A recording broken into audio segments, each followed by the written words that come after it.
2 సంవత్సరాల క్రితం నేను చేసిన వీడియోకి ఒక 2 డేస్ బ్యాక్ అయితే నాకు ఒక కామెంట్ వచ్చింది, ఏం చెప్పావురా మామ అని. సో ఆ వీడియో చూస్తుంటే నాకే చాలా నవ్వు వచ్చిందనమాట. స్టార్టింగ్లో నేను ఎలా అసలు వాయిస్ ఇచ్చాను అండ్ ఆ వీడియో మీకు కూడా ఒకసారి నేను షేర్ అంటే కింద లింక్ ఉంటుంది కదా, ప్లే బటను. సో రిలేటెడ్ వీడియోలో ట్యాగ్ చేస్తున్నాను. ఈ వీడియో కింద సబ్స్క్రైబ్ బటన్ కింద ఒకసారి అందరూ ఖచ్చితంగా చెక్ చేయండి. మీకు కూడా నవ్వు వచ్చిందో లేదో నాకు కామెంట్ చేసి చెప్పండి, ఓకేనా. అప్పుడే రెండు సంవత్సరాల పైన 3 మంత్స్ అవుతుంది నేను యూట్యూబ్ స్టార్ట్ చేసి. అప్పటి నుంచి కూడా నేను వీడియోస్ అప్లోడ్ చేస్తూనే ఉన్నాను, చాలా హార్డ్ వర్క్ చేస్తూనే ఉన్నాను. బట్ ఇంతవరకు కూడా నాకు మానిటైజేషన్ అయితే అవ్వలేదు.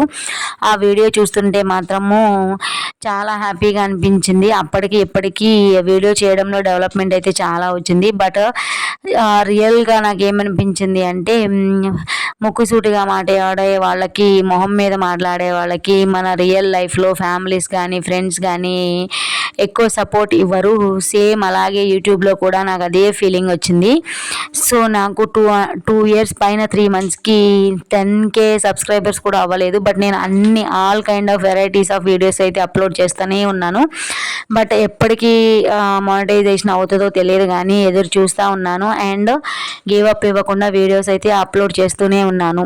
ఇంకా నాకంటే వెనకాల వచ్చిన చాలా ఛానల్స్ కంటెంట్ లేకపోయినా కాపీ కొట్టేసా కూడా వాళ్ళ మానిటైజేషన్ అయిపోయింది అండ్ ఎవ్రీ మంత్ పేమెంట్ అయితే వాళ్ళు తీసుకుంటున్నారు. బట్ నేను 2 ఇయర్స్ 3 మంత్స్ నుంచి చాలా హార్డ్ వర్క్ చేస్తున్నాను.